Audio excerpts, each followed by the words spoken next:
Are we the only ones on the tour? Yes, ma'am. How you doing? I'm great. I'm Miss Betty Ellis. Okay, nice to I meet live you. right there in that house right with Austin. A guy came to my door on the 22nd of April asking for money. I told him I didn't have any money.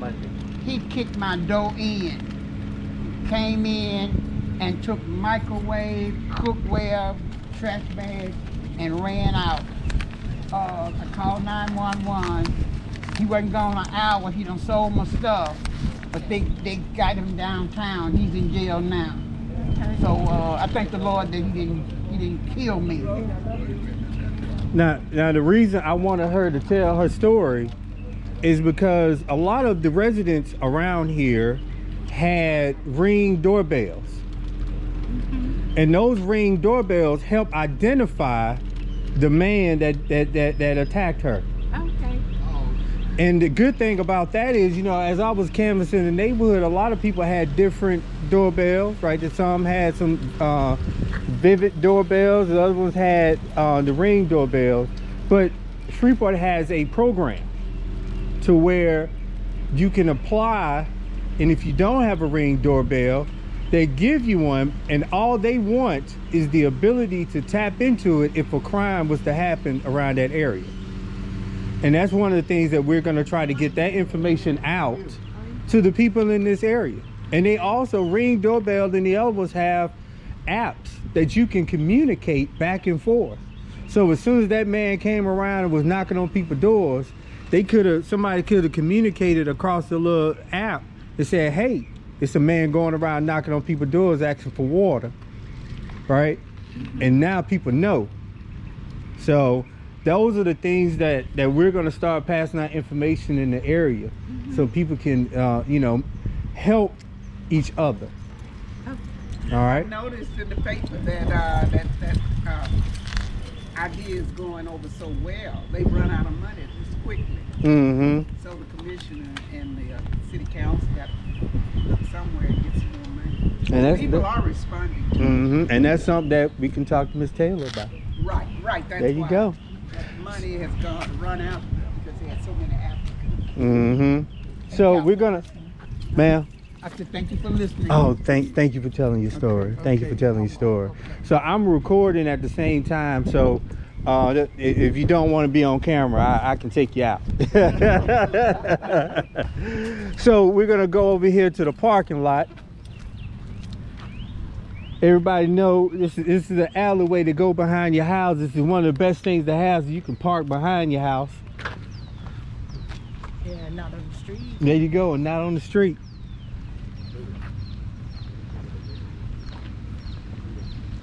Look at that house and you wonder about the history. Huh? I know. We're gonna talk about that. We're gonna talk, because I know everybody got stories about staying in the shotgun house.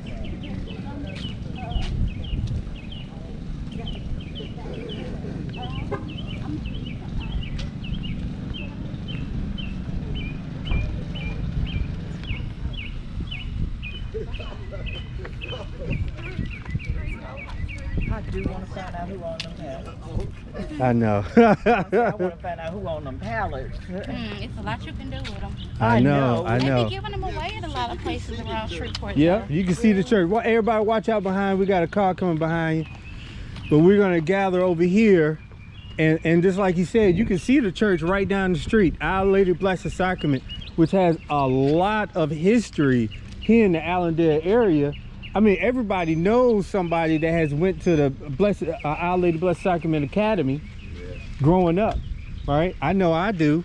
I have a lot of friends of mine that went there. My mother has a lot of friends that went there. But we're gonna Notre Dame. That's correct. Yep. I attended that myself. Yep. So we're gonna have Deacon Charles tell us a little history about Our Lady Blessed Sacrament, if you don't mind.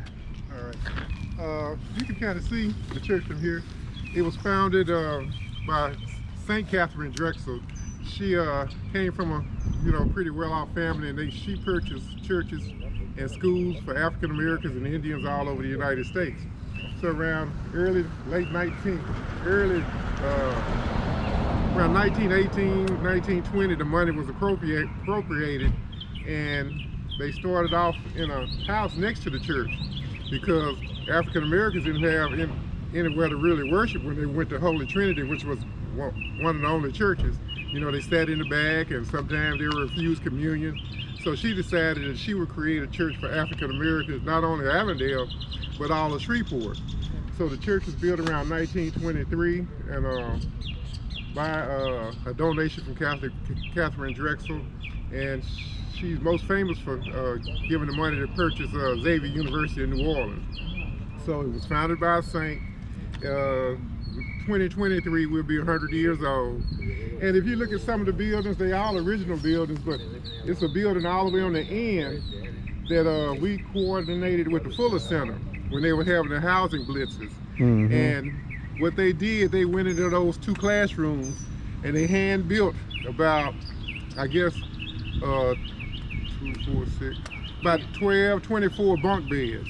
And they redid showers and bathrooms so that whenever they would come build the houses, the people from out of town would have somewhere to stay. So, it was a coordinated effort between the Fuller Center, Community Renewal, and us, and starting to build these houses in the area. So we're still here supporting.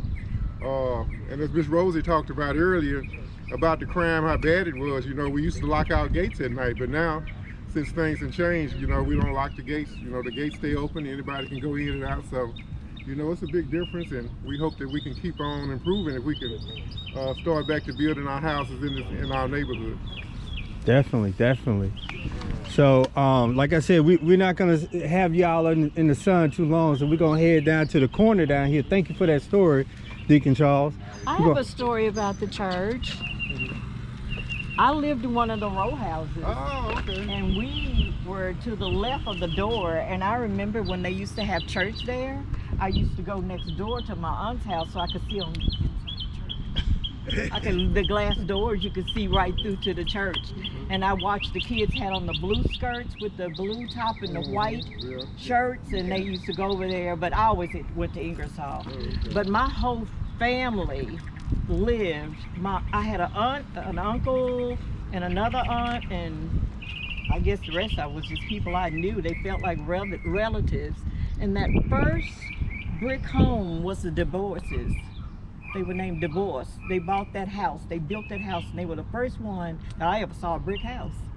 They moved in that first house right there. And that's my history. This is my mother, Carolyn. This is my mother right here. So. Well, we live right here, the second house. Okay. We're from New York, though. Oh. I've been here since '03, and I moved in '07. So I like the neighborhood, and yeah, I'm happy here. We want some more people from New York and New Orleans and all over the place. The more the better, right? Because a lot of the history that we're talking about, a lot of Allendale came from other places, right? I talked to just to give a plug to our podcast. We talked to a family that moved from South Louisiana during the 1920s and 1910s, and they all became teachers, and they taught at Booker T. Washington, and they taught around Shreveport. But a lot of times, I know, and my mother knows, when I was in high school, a lot of the teachers actually stayed in the neighborhood. And that's what we're trying to make happen again. Also, we're trying to get the people in the neighborhood to work in the neighborhood and stay in the neighborhood. Reclaiming our community. That's a great book too. Majari Carter, that's her name, up in New York. She's helping fix back up the New York City, and I think it's Hunts Point. Oh, Hunts Point, yeah. Mm-hmm. So over here we see Miss Rosie's garden. You heard the story about Miss Rosie, so she helped build this garden, and right now this garden is a beacon of hope for everybody in the Allendale area. because that garden is what started it all, right? It started with CRI coming in and seeing what she was doing. It started all of a sudden with the same young men that we're not going to say they were the one that burnt the house or shot at the house, but the same type of young men saw what she was doing and all of a sudden started helping her. It changed everything. It changed the way we started looking at ourselves here in Allendale. So that right there is a historical site to us in Allendale. Right. All right. So right behind you is full of grocery and deli, but also it's the Us Up North restaurant. And this is kind of the inspiration. It's inspiration for our food co-op that we're trying to put here. And the food co-op is a cooperative between owners of the food co-op. Who's the owners? You. The people that stay in the neighborhood. You pay some money to start the to be a part of the co-op, but then from there you tell the co-op what you want. So if you want jalapeno peppers, you get jalapeno peppers. If you want pig's feet, you get pig's feet, right? Whatever you know, we vote on it in the board, we vote on it as members, but then from there they will bring in the things that you want, the fresh vegetables, the fresh meats, the fresh breads, things like that. So let me make a plug for it, because the co-op is just another learning doing group of Allendale Strong, and so it started out with a small group, and it's beginning to grow. There's currently 32 members, equity members, and it really is about democratic control. And so far the conversations have led to a vision of what the co-op is about. And so the co-op, the vision for the co-op is strengthening citizens through local healthy food, local creation. You can come back around, because we're going to go down this sidewalk. So that's kind of what it's about. So if you're interested in that, we'd love to have you get involved with us. We've got support from a national food cooperative initiative. There's some, I guess, approaching 500 food cooperatives across the country. And so we're learning from them, and they're giving us guidance, giving us some seed grants. And it could be the most significant thing that's been done in Shreveport area in a long time, but it's citizen-led. It's not looking to government to bail us out or to give us stuff. It's citizens together. And I was sharing with someone a little while ago, it's interesting that food co-ops have a 90% success rate after 5 years. Private business has a 10% success rate after 5 years. And it's interesting that food co-ops start with a group of people who know nothing about the grocery business. So it says something about our ability to learn and take action together. All right, so we're gonna head right down this sidewalk, and we're gonna go right down to the shotgun houses that everybody saw the back of. You know, the shotgun house, is a staple in the area. You can find shotgun houses from Alabama, Louisiana, Texas, Arkansas, all over the place, right? And in some places they have their own kind of way of making it, right? Here in North Louisiana, unlike South Louisiana, they were just a little bit wider, add a window, a new window on the side, and sometimes you'll find a duplex. But here in North Louisiana, they went straight back. And everybody know what a shotgun house and how it got its name, because you can shoot a shotgun from the front door right through the back. I used to play under this house right here. Oh, that's something. See? For my time. Can I tell you about this house right here? Uh-huh. This is where I used to live at. Oh. 310. Used to be David's Inn Cafe right here. Uh-huh. Jack's Cafe right there. When you say cafe, it was a beer joint. The barbecue place. But this house is where I lived at as a little boy. Mm-hmm. And as I said, Jack's Cafe and Mr. and Mrs. Leon, can't say the last name right now, but they had the restaurant here. I say restaurant, it was a cafe barbecue slash liquor. yeah. Where everybody met and greeted at right here. Right here. And like I said, we stayed there, and this store was owned by L&M Groceries, Sure which was. was Lewis and Matassa grocery store. Those were some people that I grew up as Mr. Vince was like my father. He bought my first 2 cars, and he was after that they were doing the Papa's Fried Chicken, so that's why we started working for him then. Box. No, that's that other place. Papa's was on Pier Pier Avenue. Avenue. Yeah. Yes, we patronized Papa. Oh Yes, yeah, sir. that was Best chicken in the world. Oh, Best chicken in the world. Yeah, Let me have something to share. If you'll Yeah. do what he was sharing with me, that would be great. Oh, well, what I was sharing with Tim just now was that when we were growing up, you know, there were trees that was indigenous to this area. You see, there were apple trees, there were pear trees. You see, there were plum trees. You see, there were persimmons, and all through these roads and all these side streets and alleys, all through Allendale, all around by Swift Cove Park, all the way down to the old city dump, and all the way down underneath the hill there was blackberry paradise. Yeah. So anytime everybody from all over the Shreveport, when you want to get blackberries, you will come to Allendale. So you had and blackberry cobblers, blackberry pies, all that was really going on back in the day. So you had all that going on. All you have to do is just come down any one of these streets. But when they started coming in and taking over the properties, and they started to, you know, insecticizing and tearing up stuff, hickory trees left, persimmon trees left, fig trees left, and all this kind of stuff. People, every other house had a fig tree. Yeah. On my street, down the street, there, laid across the street. But guess what they used to use that figs for? Whenever we had ringworms back in the day, and you get the ringworms and the tatters and all that, and you itch and everything, what they would do would take the leaf of the fig tree. You see what I'm saying? That little white milk that come out of there, all you got to do is just put that on there, and they would dry that thing up just like that. So tatters and ringworms, all that kind of stuff, you had that kind of medication right there with fig leaves. You understand what I'm saying? But that's what we used to use when we was growing up in the neighborhood. Fig leaves. For There you go. ringworms and tatters. You see what I'm saying? There you go. There you go. I mean, so when you go there and when they started doing this, natural, just cleaning up the neighborhood where they want to say, well, okay, nobody's living there and everything, so they come in there. So that's what's happening. So all of the pear trees, all the hickory trees, all the things that you saw that was in this neighborhood that we grew up on.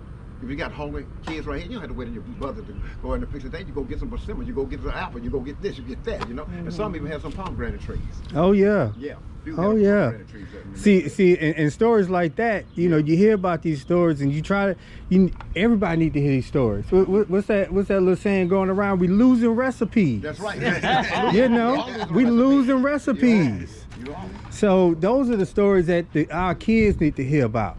Right. You know, Roosevelt, we've got a Caddo commissioner, John Paul Young, who's on a mission to plant fruit trees all over the city for free. Yeah. Well, that's good. Yeah, That's I like think he was at that meeting. 1,000 Yeah. so far. Yeah. So lots in Allendale here, some that be, you know, receptive to that type of tree. oh yeah. You know, throughout, you know. They can help out the co-op too, because instead of sitting here and have groceries, they just provide. That's right. That's right. That's right. There you go. That's the Oh, idea. you mentioned Ingersoll. When we left this house, we went to behind Ingersoll, Wyatt Street, and Yes. you got 2 dogs in the backyard. You probably remember seeing the dogs be barking at people. With that at pass down the Ingersoll. street, yeah. Mm-hmm. Yeah, I was scared to go down the street. One of the recipes that we need to lose is the cow chip tea. I tell my kids, I tell my kids about that, they go, I ain't that sick. Oh yeah. Yeah, cow chip tea. Oh yeah. We can lose that recipe. We can go on, tear that one out, the recipe book, and burn that page. All right. So I want to point out what through the flu. I know. All right. I want to point out what we walking on. We walking on the sidewalk. We walking on the sidewalk, and we have you know, a little flood, so we're gonna walk in the grass over here and try to get around it. But one of the things we want to talk about is how we want the sidewalks and things fixed in our neighborhoods, because we have a lot of handicap. We have a lot of senior citizens. Huh? Oh, okay. We have a lot of senior citizens in the area, and these senior citizens need to have a way to get around. You know, you don't want to have to get in the car just to go down the street. You want to have a sidewalk and a good place to be able to walk. So look at this sidewalk, and we see the sidewalk over there. Who's gonna be able to walk on that sidewalk to get to their neighbor's house? It makes you wonder who owns that house. Yeah, They yeah. worked on that house for a long time, fixing it. Yeah. They just But I don't remember everybody. kind of pity patted with it, don't they? They didn't never do that.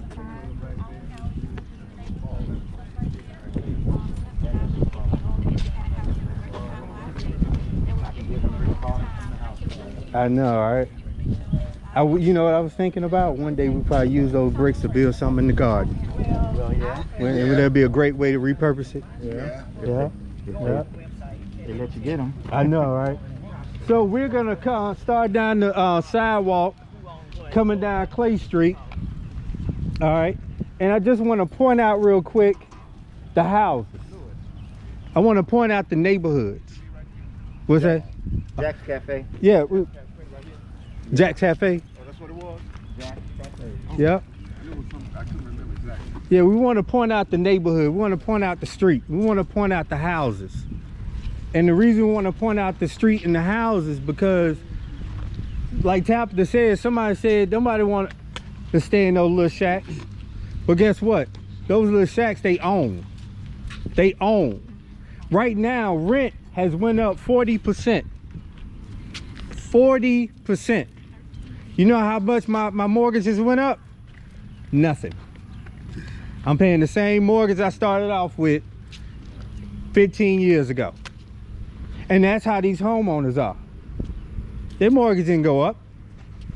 You know, you don't refinance, you pay the same thing, regardless of how the rent going. And that is the type of freedom and living that we are trying to promote, home ownership. We're trying to promote home ownership, and we're trying to promote that land, that house can be passed on. I'm gonna give a quick story. My wife's cousin, she died unexpectedly. Her parents owned a home that they had given her, right? And they moved into another house they owned. So when she died unexpectedly, instead of her daughter having to find somewhere to rent again, she moved into the same house that her grandparents lived in and her mother lived in. That is an example of home ownership. Passing down to the next generation. Giving them a place to shelter, to put their clothes and their food and all the other things that they say you need. All right? So I'm not gonna get hit. But we have the great Miss Dorothy Wilder, the president of Allendale Strong. Oh, somebody else coming? I'm just gonna stay out the street. And Miss Dorothy Wilder stays right over at 1528. Yeah, that's where I am. Actually, our home was built in. I think we get in the shade. Okay, well, let's go right here in front of and just get in the shade or right here.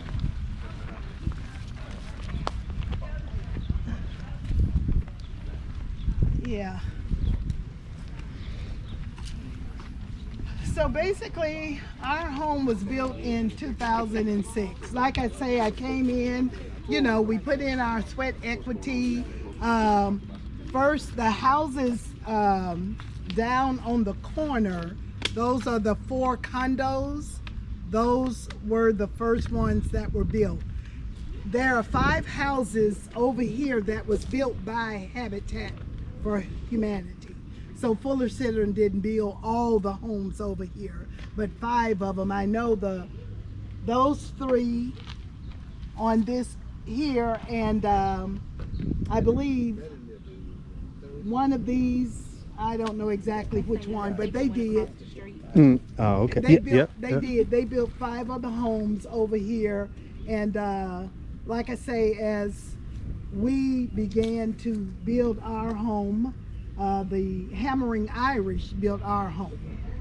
Then our neighbor Phyllis Davis, who lives here, it was a group from California that came in and built their home. And of course, Lewis is with us.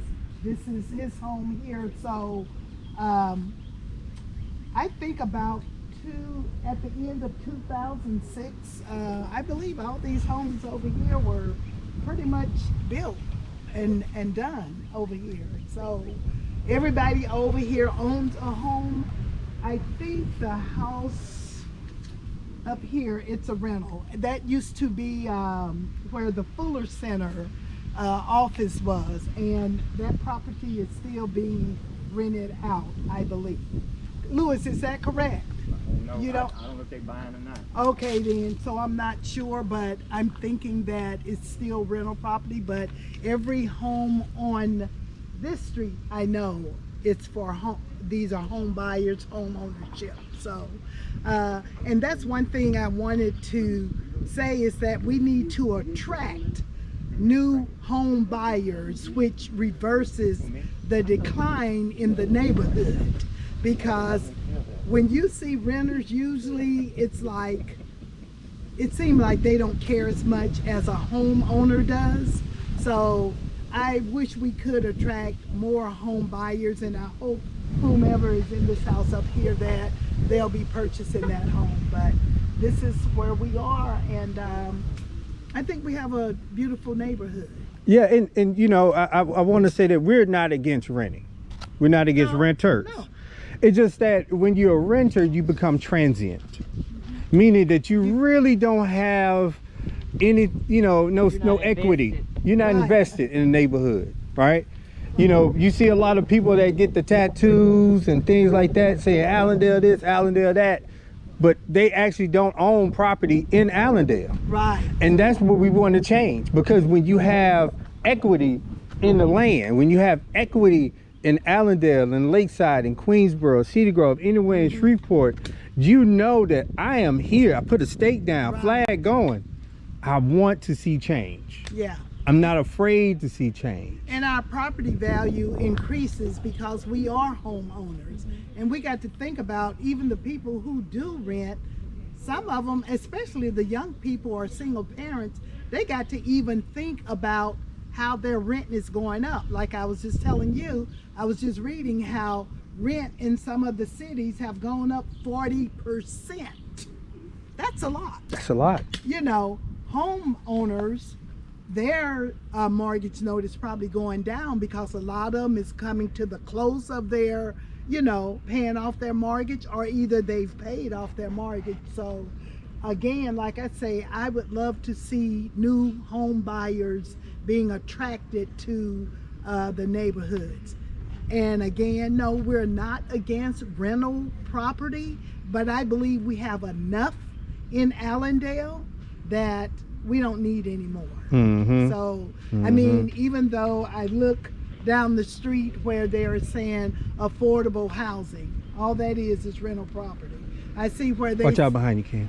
I see where they're saying mixed use income, which is one of my questions, mixed use income. So you got low income, medium income, and high income. With mixed use income, are they going to be mixed use in one building? Or are you just going to have the low income in one building, the medium income in one building, or are you going to have the higher income in one building? And what about, do they all have the same design? And who You owns know. it? Who owns it? And who owns it? Absolutely.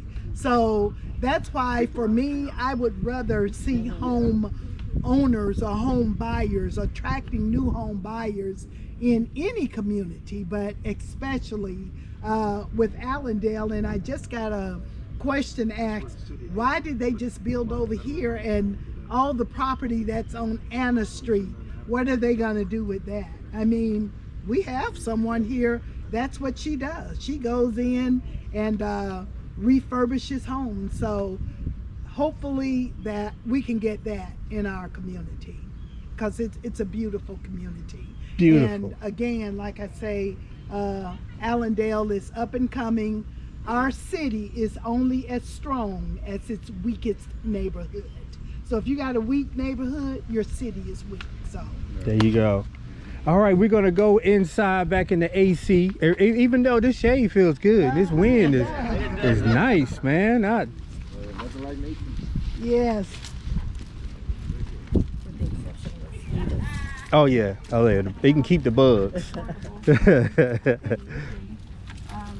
houses. That's an interesting fact, because you know, I was looking at that house going, who owns that house? I know. It's double the price. You know, these That's what I'm saying. and the cities back in the day. So what happened to the funds that used to was allocated to come over top of neighborhoods to fix the sidewalks, to fix all of the streets and everything, to make that even look attractive in the That's neighborhood. what Tabitha was talking also, about. that was money that They was were being trying to do Jimmy Davis Bridge with yeah, it. doing other stuff, going to different places, rather than coming back in our neighborhood, say they don't want anything, we don't fix it up. So you don't make the neighborhood look like anything, and so guess what happens? So the people get that type of mindset. You see, you know, disinvest it, so you're not doing anything in it with it and stuff like that. So you make the people don't even feel like, okay, who are we? Are we important at all? You know, I'm taxpayer money. I mean, but it's going in another direction. It's been siphoned off. So what happened when the money gets siphoned off, and then you come back and this stuff is still on the table? You told them about 5 years ago, we gonna get to it, or 10 years ago, and it's still there, but everything was going in other directions. You see, so that's what we've been dealing with in our neighborhoods, in our communities. It's stuff being siphoned off and going in other direction. When are we gonna put that money back into the community? And then once it's addressed, then you say now we're short of funds. You see, so what happened to those funds? You see, why were they circumvented? Which direction did they go? You see, rather than coming here.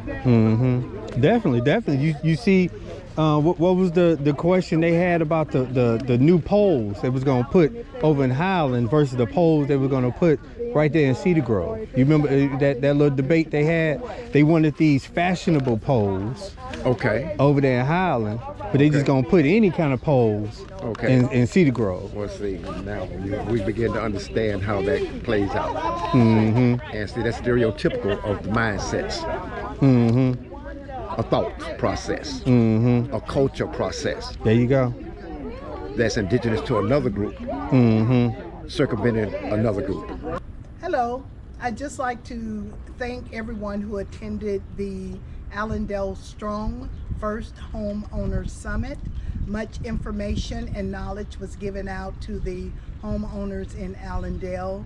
We had a nice turnout today, and we will do this often so that others will become available for home ownership. We don't have anything against renters, but we know that more people now are looking for home ownership. Again, thank you.